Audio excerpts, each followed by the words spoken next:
الصلاة والسلام عليك يا رسول الله، عليك يا حبيب الله، عليك يا نبي الله.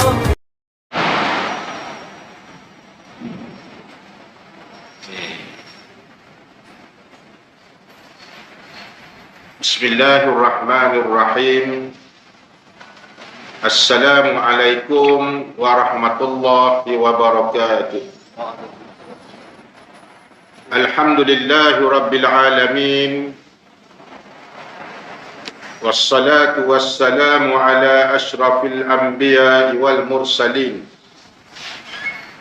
wa ala alihi wa ashabihi wa man tabi'ahu bi ihsanin ila yaumiddin. Subhanaka la ilma lana illa ma 'allamtana innaka antal alimul hakim. Wa la hawla wa la quwwata illa billahil aliyyil azim. Amma ba'd. Allahumma salli ala Muhammad wa ala ali Muhammad. Yang dihormati, yang dikasihi Tuan Nazir, Tuan Imam, Tuan Bilal, ahli-ahli jawatan kuasa masjid, muslimin muslimat, para pendengar yang dirahmati oleh Allah Subhanahu wa taala. Alhamdulillah, pertamanya marilah kita sama-sama memanjatkan kesyukuran kehadrat Allah Subhanahu wa taala. Kerana dengan izin Allah dapatlah lagi sama-sama kita berada di dalam rumahnya. Mudah-mudahan duduk kita dalam rumah Allah dalam keadaan kita niat beriktikaf mendapat pahala yang besar di sisi Allah Subhanahu wa taala. Kita juga mohon kepada Allah Subhanahu wa taala agar Allah Subhanahu wa taala menampunkan segala dosa-dosa kita, menerima segala amal ibadah kita, menjauhkan diri kita daripada azab kubur dan azab api neraka Jahannam, dan menempatkan diri kita di hari akhirat kelak bersama dengan para anbiya, para syuhada, para orang-orang yang beriman, yang bertakwa, yang sentiasa mendapat naungan aras Allah Subhanahu wa taala. Kita juga mohon kepada Allah Subhanahu wa taala agar Allah Subhanahu wa taala memilih kita untuk memasuki syurganya dan menikmati nikmat syurga Allah, di mana nikmat yang paling besar, yang paling mulia di dalam syurga Allah Subhanahu wa taala adalah nikmat dapat melihat Allah dan nikmat dapat berbicara dengan Allah Subhanahu wa taala tanpa memerlukan juru bahasa. Inilah nikmat yang dinanti-nantikan oleh sekalian para penghuni syurga Allah. Jadi mudah-mudahan muslimin muslimat yang dirahmati oleh Allah, mudah-mudahan kita semua yang ada di dalam masjid pada ketika ini, sahabat-sahabat kita yang mengikuti kuliah secara dalam talian, mudah-mudahan dipertemukan kembali oleh Allah Subhanahu wa taala di dalam syurganya kelak. Kerana sabda Nabi sallallahu alaihi wasallam, barang siapa yang berada di dalam majlis ilmu seumpama berada di taman-taman syurga Allah Subhanahu wa taala. Jadi mudah-mudahan muslimin muslimat, para pendengar yang dirahmati oleh Allah, mudah-mudahan kita dipertemukan kembali olehnya di hari akhirat kelak di dalam syurga. Jadi alhamdulillah, sementara kita menunggu masuknya salat fardhu isya, kita duduk seketika dalam majlis ilmu, dalam kuliah maghrib bulanan pengajian kitab Sakaratul Maut. Jadi insya-Allah pada malam ni kita masuk pada bab yang ke-6. yakni bab ketika isi kubur dibongkarkan. Jadi mudah-mudahan dengan sedikit huraian dan pencerahan memberikan pengajaran ke atas diri saya dan sekalian yang hadir untuk sama-sama kita dapat membuat persiapan membuat persediaan bagi menghadapi akan kematian yang pasti yang wajib kita lalui. Baik. Qala muallim rahimahullahu ta'ala, dan berkata pengarang kitab rahimahullahu ta'ala, mudah-mudahan Allah subhanahu wa ta'ala mengurniakan rahmat dan nikmat kepada ulama yang mengarangkan kitab.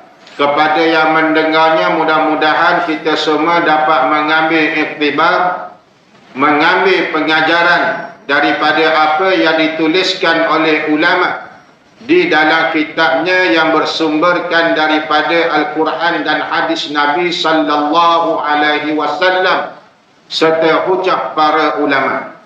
Jadi insya-Allah malam ni tajuk kita ketika isi kubur dibongkarkan, ini pada bab yang ke-6. Maka dimulakan dengan memuji Allah Subhanahu wa taala dengan lafaz alhamdulillahi rabbil alamin. Segala puji bagi Allah Tuhan sekalian alam. Ucapan rasa syukur baginya dengan sebenar-benar rasa syukur kepadanya.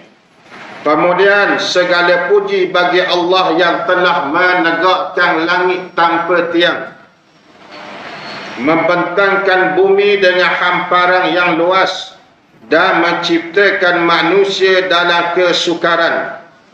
Segala puji bagi Allah yang Maha Esa, yang bergantung kepadanya segala sesuatu, yang tiada beranak dan tiada pula diperanakkan, dan tiada seorang pun yang sebanding dengannya. Baik.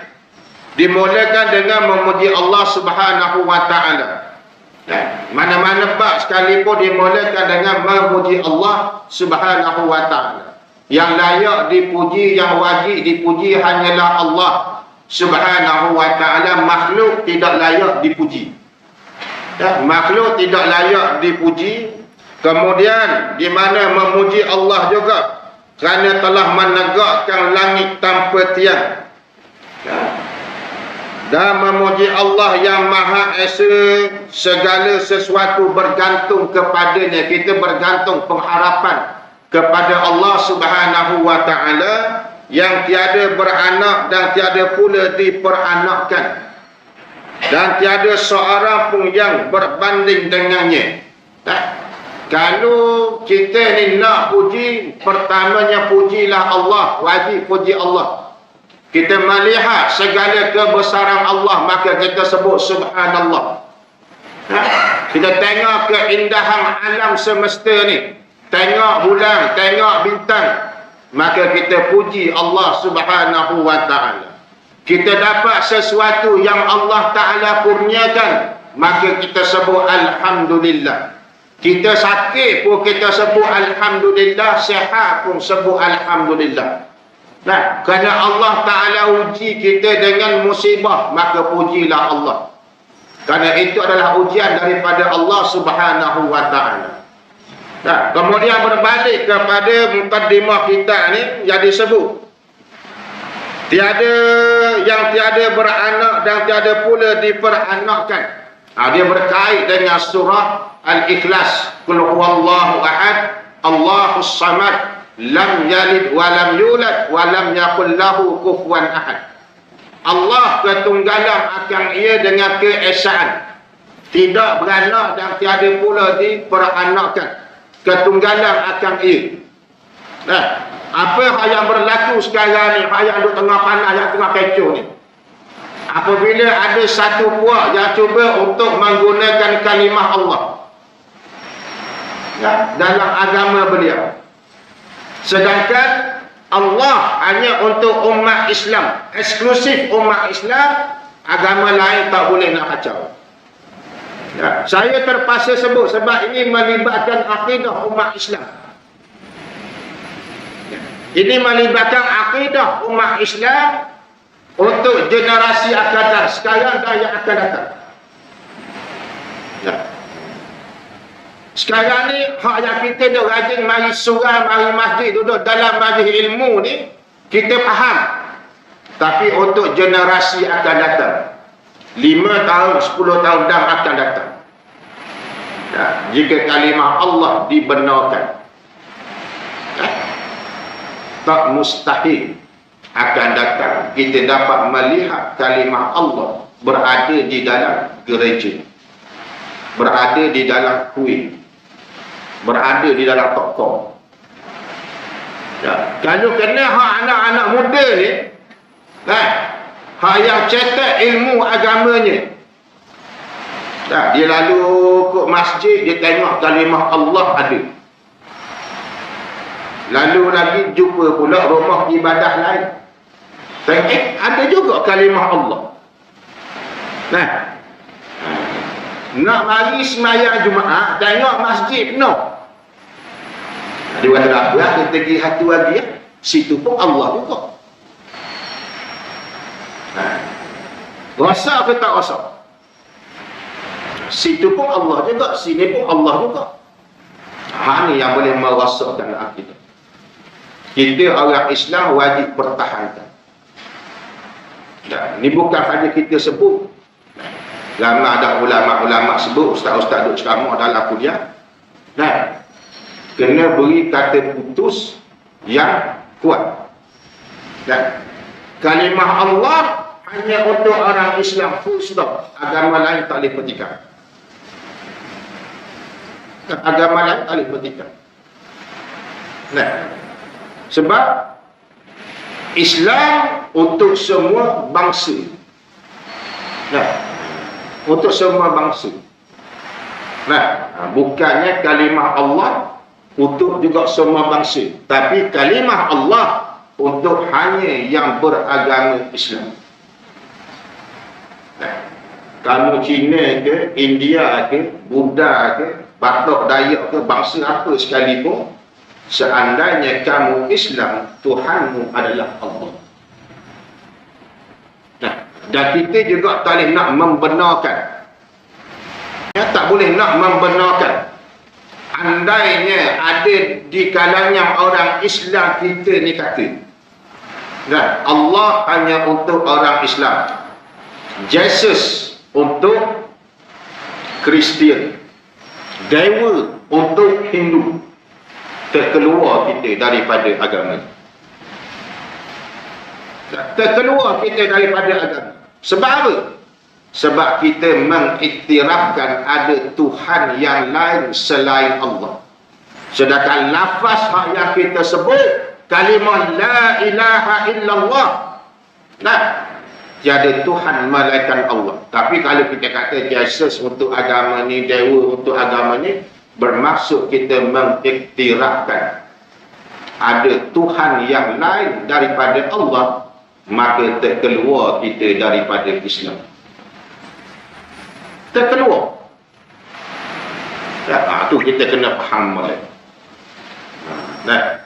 Sebab Allah tunggal, ketunggalan akan dia dengan keesaan sifat dan zat Allah Subhanahu wa taala. Tiada beranak dan tiada pula diperanakkan. Baik. Dan tidak ada sesuatu makhluk pun yang sebanding dengannya. Tak ada yang boleh nak samakan dengan Allah Subhanahu wa taala. Kena faham, kena pegang betul-betul akidah kita ni. Dan iktikad kita dengan kalimah Allah. Supaya iman kita ni kuat. Kemudian selawat kepada baginda sallallahu alaihi wasallam dengan lafaz salawat Allahumma salli ala Muhammad, dan salam semoga sentiasa tercurah ke atas Nabi Muhammad sallallahu alaihi wasallam, yaitu Nabi terbaik dan termulia selama udara masih berhembus, selama mana bintang-bintang masih bersinar di langit. Begitu juga kepada ahli keluarga baginda, para sahabat dan sekalian pengikutnya hingga ke hari kiamat. Maka wahai sekalian umat manusia, hanya kepada Allah aku mengadu kerasnya hati ini. Hanya kepada Allah kita ni mengadu segala sesuatu. Maka sebab itulah Nabi SAW sebut dalam hadis Sahih Bukhari, apabila kamu berhajat akan sesuatu, maka tunaikanlah 2 rakaat. Allah minta sesuatu dengan Allah dalam solat. Nabi suruh. Kita berhajat sesuatu, kita minta kepada Allah Subhanahu wa ta'ala. Sebab pengharapan hanya kepada Allah. Kalau kita tengok sirah ciptaan Nabi Adam alaihissalam, pada awal permulaan Allah Ta'ala nak menciptakan khalifah. Maka sebab itulah disebut oleh ulama, menciptakan manusia dalam keadaan kesukaran. Maksudnya bukannya sukar bagi Allah. Allah Ta'ala sebut je terus jadi. Sebab awal ciptaan Nabi Adam alaihissalam, pertamanya Allah Ta'ala memerintahkan malaikat Jibril turun ke dunia untuk ambil 7 jenis tanah. Sehinggalah yang terakhirnya turun malaikat maut, beritahu ke tanah ni, beritahu ke bumi, perintah Allah, ambil mu ni naik ke surga untuk diciptakan khalifah. Maka berlakulah perbualan di antara malaikat Jibril alaihissalam dengan Allah Subhanahu wa ta'ala. Malaikat Jibril tanya, "Ya Rabb, untuk apa engkau nak jadikan khalifah?" Dah sebut manusia lagi, sebut khalifah. Kerana pada penakhiran bumi ini akan rosak disebabkan khalifah, disebabkan manusia. Allah Ta'ala jawab kepada Jibril alaihissalam, "Wahai Jibril, kamu tidak tahu apa yang aku tahu." Kemudian Jibril tanya lagi, "Ya Allah, mampukah bumi ini akan tampung manusia khalifah, kerana mereka akan beranak pinak?" Maka Allah Ta'ala kata, "Aku ciptakan kehidupan dan aku ciptakan kematian, serta aku ciptakan pengharapan." Disebut dalam kitab mana? Dalam kitab Ziarah Alam Barzakh, karangan Imam Jalaluddin As-Suyuti rahimahullahu ta'ala. Pada awal permulaan kitab tersebut, muqaddimah kitab Ziarah Alam Barzakh. Apa kata Allah kepada Jibril alaihissalam? "Aku ciptakan kehidupan, kemudian aku ciptakan kematian, dan aku ciptakan pengharapan." Maksudnya apa? Kita ni makhluk berharap kepada Allah Subhanahu wa ta'ala. Pengharapan kita hanya kepada Allah Subhanahu wa ta'ala, maka kita mengadu semuanya kepada Allah. Kerahnya hati kita ni, kalau kita tidak mengadu kepada Allah, hati kita ni kerah, hati kita ini hitam. Kerana kita berharap kepada makhluk, bukannya berharap kepada Allah Subhanahu wa ta'ala.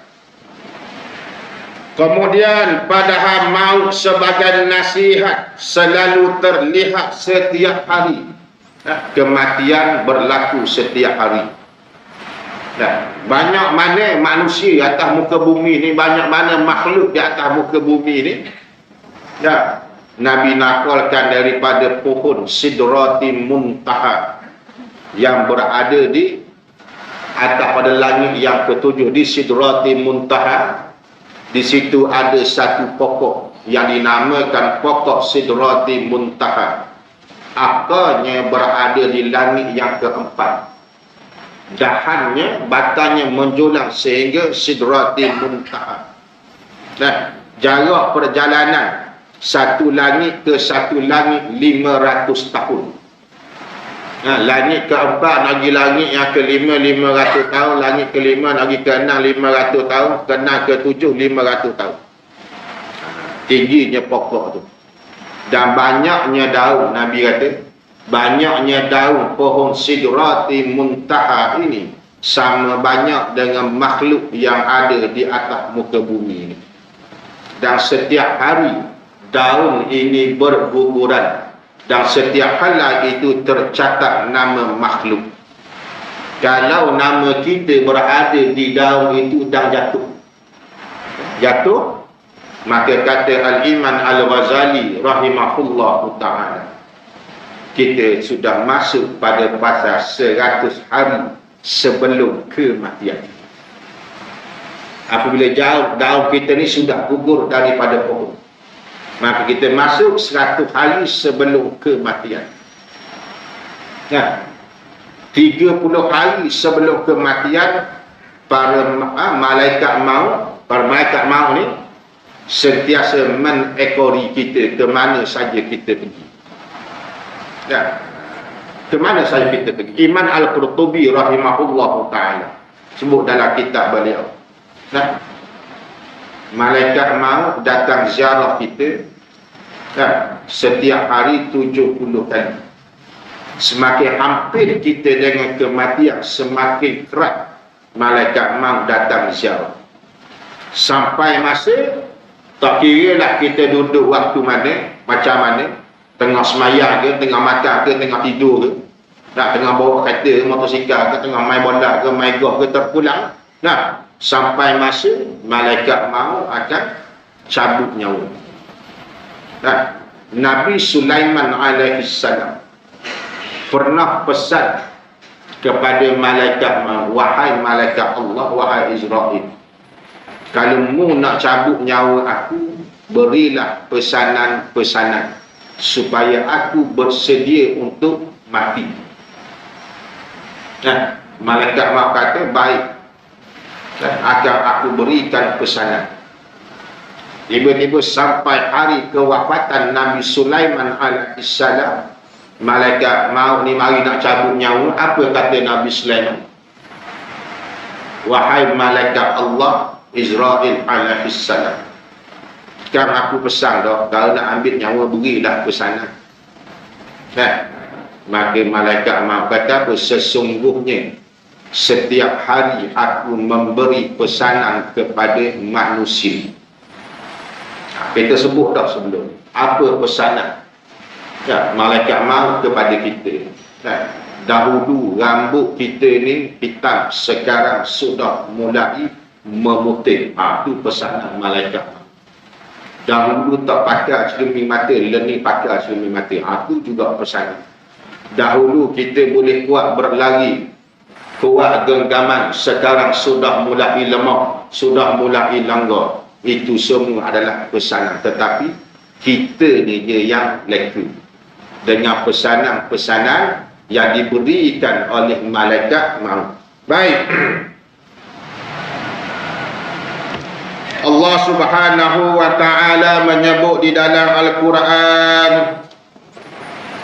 awalam yaral insanu anna khalaqnahu min nutfatin fa iza huwa khasimun mubin wa daraba lana masalan wa nasiya khalqah qala man yuhyil izama wa hiya ramin qul yuhyiha allazi ansha'aha awwala marrah wa huwa bikulli khalqin alim allazi ja'ala lakum minas sajaril akhdari nara fa iza antum minhu tuqidun awalaysa allazi khalaqas samawati wal ard biqadirin ala an yakhluqa mislahum bala wa huwal khaliq. Tadi terluculah.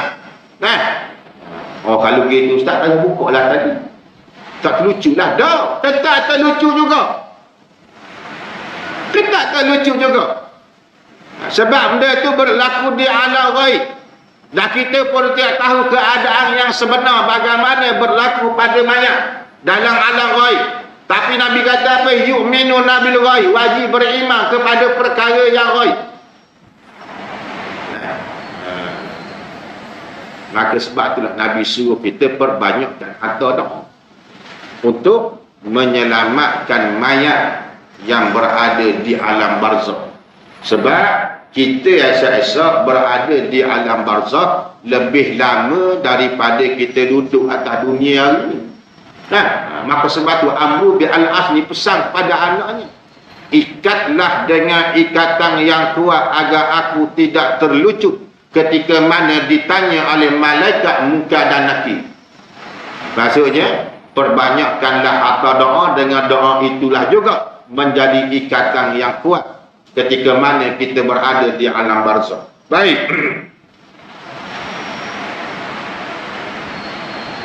Maka kematianlah menjadi kesudahan perjalanan kita. Namun, jika kita meninggal dunia, lalu kita dibangkitkan dan diminta pertanggungjawaban, maka Tuhan akan menanyakan perihal segala amal kita. Daripada sekecil-kecil perbuatan sehinggalah sebesar-besar perbuatan akan ditanya oleh Allah Subhanahu wa ta'ala di alam barzakh. Tidak ada yang tersembunyi, semuanya akan ditanya. Kemudian ya ayyuhal insan ma'azuka bi rabbikal karim.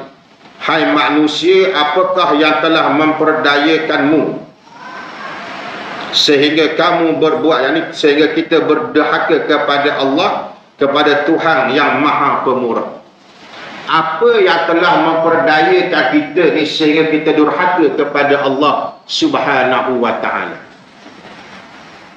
Iblis, dia hanya durhaka sebab tak nak sujud kepada Nabi Adam alaihissalam. Iblis sealim-alim malaikat, lebih daripada para malaikat yang lain. Dia cuma durhaka, sombong sebab dia merasakan dirinya berasal daripada cahaya. Mana mungkin nak sembah Adam alaihissalam yang berasal daripada tanah. Maka sebab itulah Iblis dihalau keluar daripada syurga Allah. Iblis tidak pernah mengaku yang dirinya adalah Tuhan. Iblis tak pernah mengaku yang dirinya adalah Tuhan. Tak pernah mengaku yang dirinya adalah Nabi, adalah Rasul. Tahu? Kita manusia ni je. Ngaku Tuhan, ngaku Nabi. Siapa yang lebih teruk sebenarnya? Manusia ke Iblis? Iblis kerja dia hasut je manusia. Iblis tidak pernah mencuri. Iblis tidak pernah merampok, rompak orang ke, judi ke, berzina. Dia suruh. Yang buat siapa dia? Makhluk, manusia. Sebab itulah manusia penghuni neraka esok-esok, dalam kubur ni mereka ini berbantah sesama sendiri, nak menyalahkan Iblis. Iblis naik duduk atas batu dalam api neraka esok-esok berkhutbah. Iblis berkhutbah di dalam api neraka, dalam neraka Jahannam.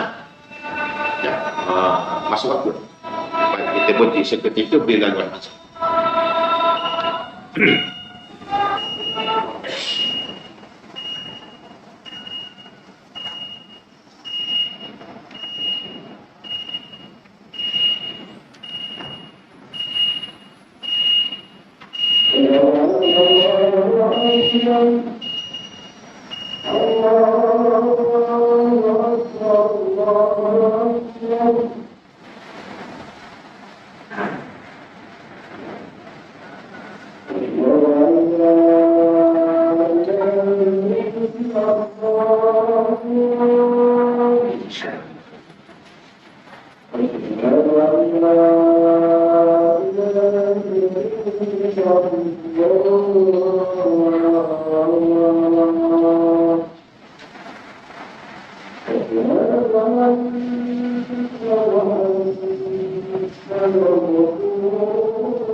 Oh,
Muslimin muslimat, para pendengar yang dirahmati oleh Allah Subhanahu wa taala. Baik.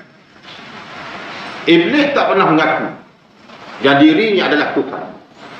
Tapi dia memang asal orang ni, sebab dia berjanji dengan Allah. Dia tepati janji. Sebelum nak kena halal, dia minta satu permohonan kepada Allah. Ya Allah, aku mau satu je. Aku nak hasut anak cucu Adam ni sampai hari kiamat. Allah Ta'ala izin. Dia tepati janji dah. Tepat. Manusia tak tepat janji. Iblis tepat janji. Apa hanya dia kata, dia kotakan. Jadi mana lebih teguh? Manusia ke iblis? Muslimin muslimat, para pendengar yang dirahmati oleh Allah Subhanahu wa taala.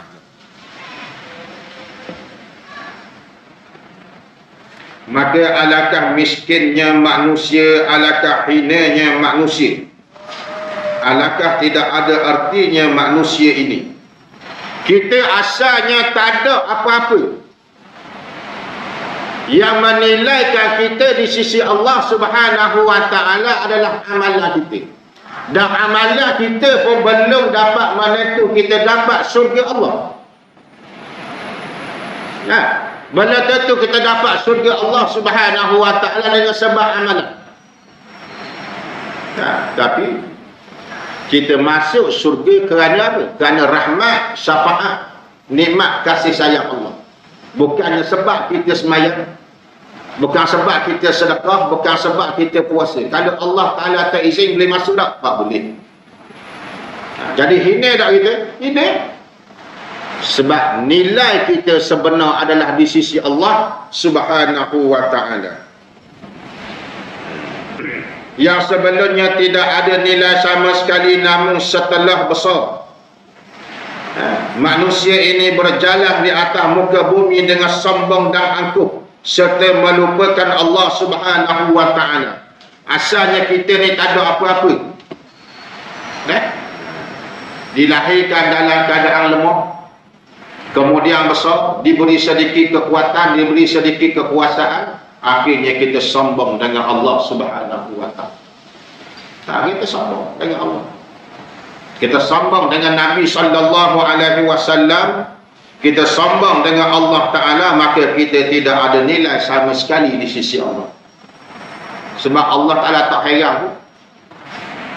Kita tak semayang, tak puasa, langgar perintah Allah, langgar perintah Rasulullah, bergoyang tak kerajaan Allah Ta'ala? Tak. Sedikit pun tidak memudaratkan kerajaan Allah Subhanahu wa ta'ala. Tak sedikit pun tidak. Dalam ayat Al-Quran, dalam surah Muhammad, yang Sayyidina Abu Bakar baca pada hari kewafatan Nabi sallallahu alaihi wasallam, wa ma Muhammadun illa rasul qad khalat min qablihi rasul. Ayat satu ada terjemahan dia, adakah apabila wafatnya para nabi dan rasul, adakah kamu kembali kepada agama tok nenek moyang ni, kembali ke belakang, riddah, murtad? Tak. Barang siapa yang kembali ke belakang sedikit pun tidak memudaratkan akan kerajaan Allah. Bahkan Allah Ta'ala memberi balasan ganjaran bagi orang-orang yang bersyukur. Maksudnya apa? Kekal dengan kalimah la ilaha illallah, kekal dengan Islam. Allah Ta'ala memberi balasan dan ganjaran. Dah yang mana keluar Islam, Hak yang mana ridah, murtad. Adakah bergoyang kerajaan Allah? Tidak. Bahkan menjadi satu kerugian. Sebab apa? Dia sudah mendapat tiket api neraka jahannam. Kan? Sedikit pun tidak bergoyang. Nah, yang rugi siapa dia? Manusia itu sendiri yang rugi. Namun setelah besar, diberi sedikit kekuasaan, berjalan di atas muka bumi ini dengan sombong dan akuh, serta lupa kepada Allah Subhanahu wa ta'ala. Maka disebut juga dalam kitab Al-Musnad yang dikarang oleh Imam Ahmad rahimahullahu ta'ala, disebut dengan sanad yang baik dari Abdullah bin Jasir radhiyallahu anhu. Katanya bahawa Rasulullah sallallahu alaihi wasallam memungut seketut tanah lalu meletakkan di telapak tangannya dan mempermainkan dengan jari jemarinya. Kemudian baginda sallallahu alaihi wasallam bersabda, yaqulullahu tabarakallahu ta'ala, ya bani Adam khalaqnatuka min misli hadza summa rabbatuka falamma.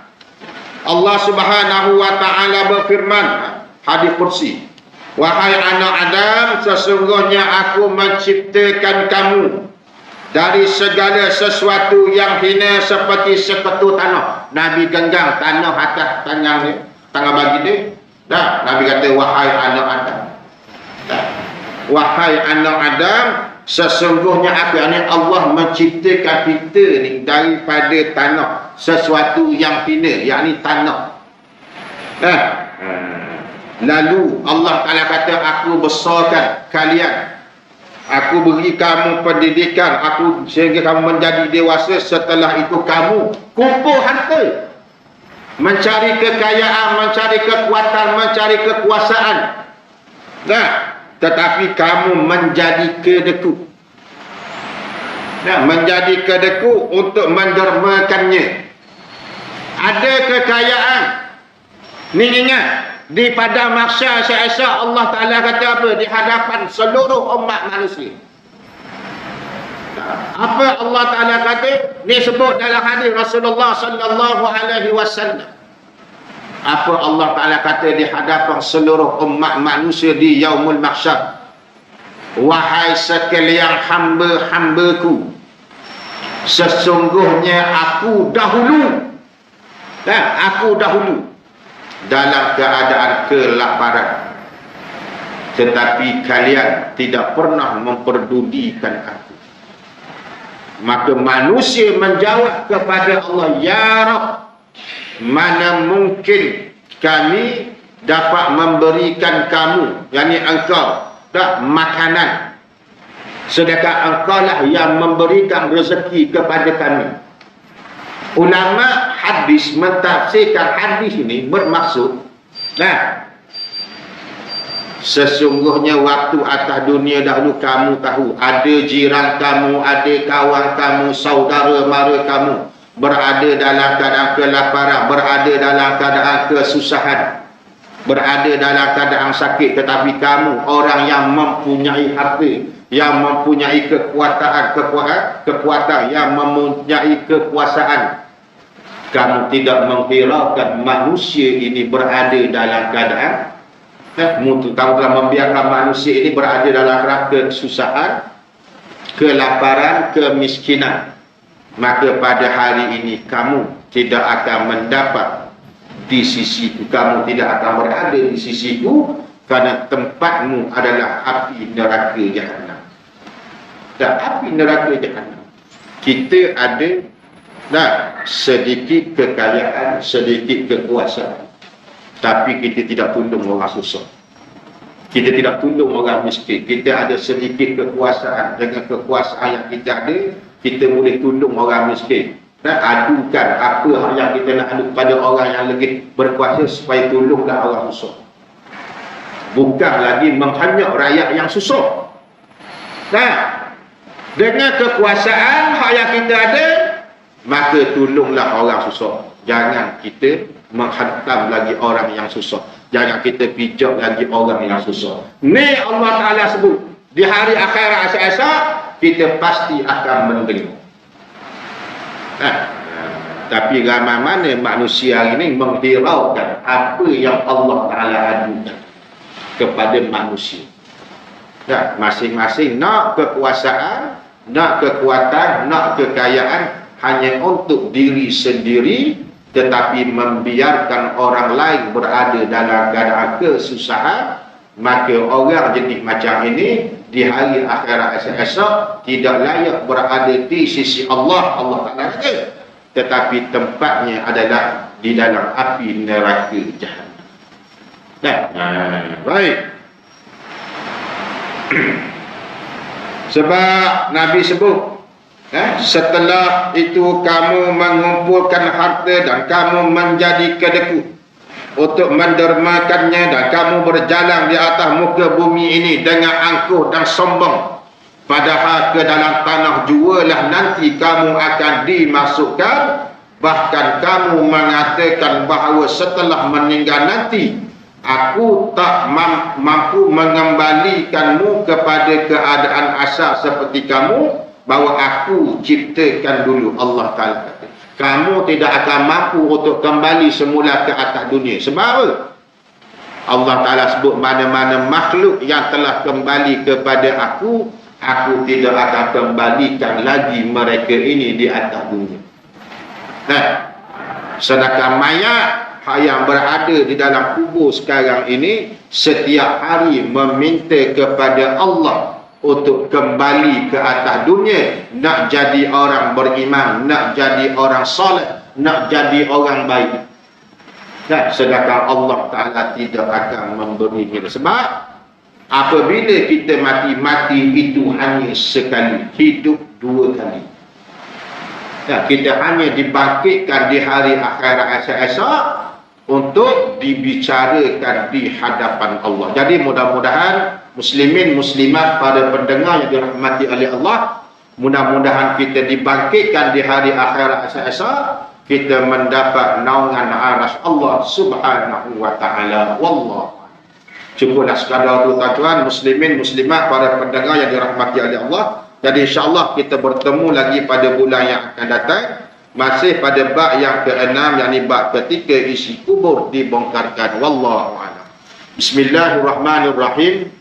Alhamdulillahirabbil alamin, wassalatu wassalamu ala asyrafil anbiya'i wal mursalin wa ala alihi wa sahbihi ajma'in. Allahumma jam'ana hadza jam'al marhuma wa tafarruqna min ba'dihi tafarruqan ma'suma. Rabbana atina fid dunya hasanah wa fil akhirati hasanah wa qina azabannar, walhamdulillahi rabbil alamin.